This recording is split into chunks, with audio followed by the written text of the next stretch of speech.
পরপর 2 বোনের বিয়ে খেয়েছি, আরেকটা হলেই হ্যাট্রিক হয়ে যেত।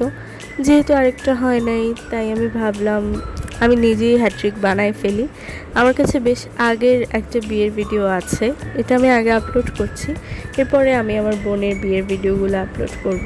বোনদের আসলে একটা খালাতো বোন আর একটা মামাতো বোন, দুটো বিয়ের ভিডিওই আমি আস্তে আস্তে আপলোড করব। কিন্তু তার আগে হচ্ছে আমি এই বিয়ের ভিডিওটা আপলোড করে নিচ্ছি।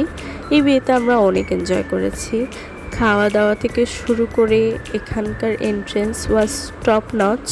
এখানে ব্রাইডমেটসরা খুব মজা করছিল। এটা তো যে কোনো বিয়ের একটা সিগনিফিক্যান্ট পার্ট, এই পার্টটা তো একদমই মিস করা যায় না, তাই দূর থেকে এনজয় করছিলাম, খুবই ভালো লাগছিল। তারপর আমার সবচেয়ে যে জিনিসটা কিউট লেগেছে, আমার সবচেয়ে বেশি ভালো লেগেছে, সেটা হচ্ছে বর বউকে ফুল দিয়ে একদম ওয়েলকাম করছিল। এই জায়গাটা আমার খুবই ভালো লেগেছে এবং আমি আমার দেখেই খুব শান্তি লাগছিল, এত বেশি ভালো লেগেছে। আর এখানে বর বউ দুজনেই ভীষণ হ্যাপি ছিল। অ্যান্ড তারপরে আসলে সবাই ফ্রেন্ডের সাথে ছবি তোলা থেকে শুরু করে, যেহেতু দে আর ক্লাসমেটস, সো সবাই খুব সুন্দর একটা সিচুয়েশন এনজয় করছিল, একটা ফ্যামিলি টাইম এনজয় করছিল।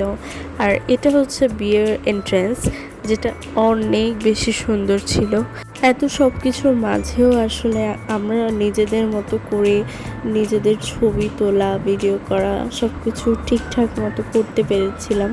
তো আমরা ফ্যামিলি সহই গিয়েছিলাম, আব্বু আম্মু, আমার বোন, আমি, অ্যান্ড আমরা সবাই মিলে খুব সুন্দর এনজয় করে, খাওয়া দাওয়া করে, ছবি ভিডিও করে, একদম যা যা দরকার ছিল সব কিছু পারফেক্টলি এনজয় করে চলে এসেছিলাম। তো আজকে এই ভিডিও পর্যন্তই।